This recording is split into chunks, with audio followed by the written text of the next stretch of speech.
Doctor Mohammad ইউনূসকে আবারও হটিয়ে ক্ষমতা দখল করতে চেয়েছিল আওয়ামী লীগ। আর এত বড় একটা ষড়যন্ত্রের পেছনের প্রধান কারিগর ছিলেন সাবেক প্রধান বিচারপতি ওবায়দুল হাসান। কিন্তু ছাত্ররা সেই ষড়যন্ত্রকে পুরোপুরি নস্যাৎ করে দিয়েছে।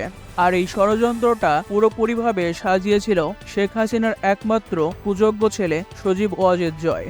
সজীব ওয়াজেদ জয় প্রধান বিচারপতি ওবায়দুল হাসানকে নিয়ে এই পরিকল্পনা করেছিল যে যখনই ডক্টর মোহাম্মদ ইউনূস রংপুরে গিয়ে আবু সাঈদের কবর জিয়ারত করবেন এবং সেখানে বক্তব্য রাখবেন, ঠিক সে সময়ই প্রধান বিচারপতি ওবায়দুল হাসান যেন ডক্টর মোহাম্মদ ইউনূসের এই অন্তর্বর্তীকালীন সরকারকে অবৈধ ঘোষণা করে। আর সেই অনুযায়ী কাজও শুরু করে দিয়েছিলেন ওবায়দুল হাসান। ওবায়দুল হাসান হাইকোর্টের অ্যাফিলিয়েট ডিভিশনের বিচারপতিদেরকে সঙ্গে করে ফুলকোর্ট বসিয়ে অন্তর্বর্তীকালীন এই সরকারকে অবৈধ ঘোষণা করার জন্য প্রস্তুতি নিয়েছিলেন।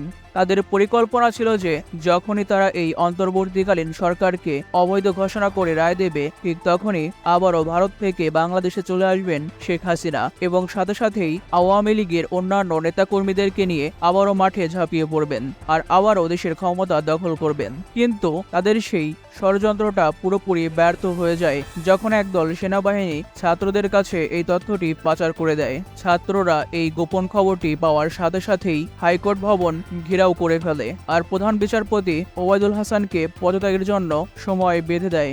আর অবশেষে উপায় না পেয়ে প্রধান বিচারপতি ওবায়দুল হাসান পদত্যাগ করতে বাধ্য হন। আর এর মাধ্যমে ছাত্ররা দেশে ঘটতে যাওয়া আরও একটি বিশৃঙ্খলা থেকে দেশকে বাঁচিয়ে দিল। আর এর জন্য বাংলাদেশ সেনাবাহিনীর জুনিয়র অফিসারদেরকে অবশ্যই ধন্যবাদ দিতেই হবে, কারণ তারা না থাকলে আজকে বাংলাদেশ আরও একটি বড় বিশৃঙ্খলায় পড়ে যেত।